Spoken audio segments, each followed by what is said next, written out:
தலைவரே அது வந்துங்க. ஹாய் ஃப்ரெண்ட்ஸ், எல்லோரும் எப்படி இருக்கீங்க? நாங்கள் ரொம்ப நல்லாயிருக்கோம். இன்றைக்கி ஒரு அவேர்னஸ் வீடியோ தாங்க. என்னோடய ஃப்ரிட்ஜை நானே ரிப்பேர் பண்ணிட்டேங்க. இது ரிப்பேர் ஆகி கரெக்டாக ஒரு 2 வீக்ஸ் ஆகுது. சரி, உங்கள்கிட்ட இதை வந்து ஷேர் பண்ணலாம், நீங்களும் கொஞ்சம் வந்து அவேர்னஸோடு இருப்பீங்க சொல்லிட்டு தான் நான் இதை வந்து உங்கள்கிட்ட நான் ஷேர் பண்ணுறேன். ஃப்ரிட்ஜில் வந்து ஐஸ் கட்டி வந்து ஓவராக இருந்தது. அதனால் நான் என்ன பண்ணேன்னா, சீக்கிரமாக நம்ம வந்து ஐஸ் கட்டியை வந்து எப்படியாச்சும் எடுத்துடணும் அப்படின்னு சொல்லிட்டு கரண்டி வச்சு குத்திட்டேங்க. அதில் கேஸ் வந்து லீக் ஆகி போயிடுச்சு. இல்லை, கேஸ் லீக் ஆனதில் ஃப்ரிட்ஜு வந்து ரிப்பேர் ஆயிடுச்சு.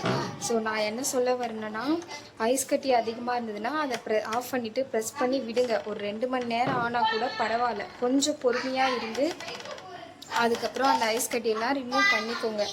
நான் அவசரப்பட்டு இந்த கரெக்டாக அந்த இடத்துல கேஸ் இருக்குது அந்த பைப்புக்கு நேராக குத்திட்டேன். இதில் வந்து கேஸ் அப்படியே வெளியே லீக் ஆகி ஃப்ரிட்ஜ் இப்போ வந்து ரிப்பேர் ஆகி அப்படியே இருக்குங்க. இப்போ வந்து இந்த ஃப்ரிட்ஜ் வந்து வேஸ்ட்டு தான்.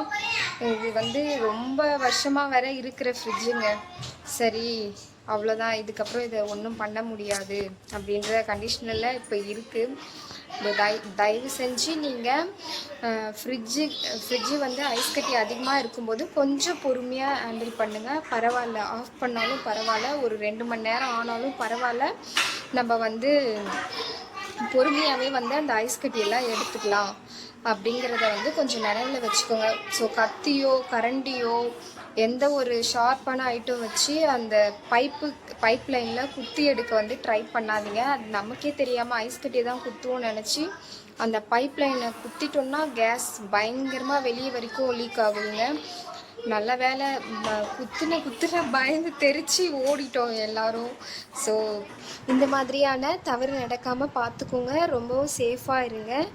Bye friends.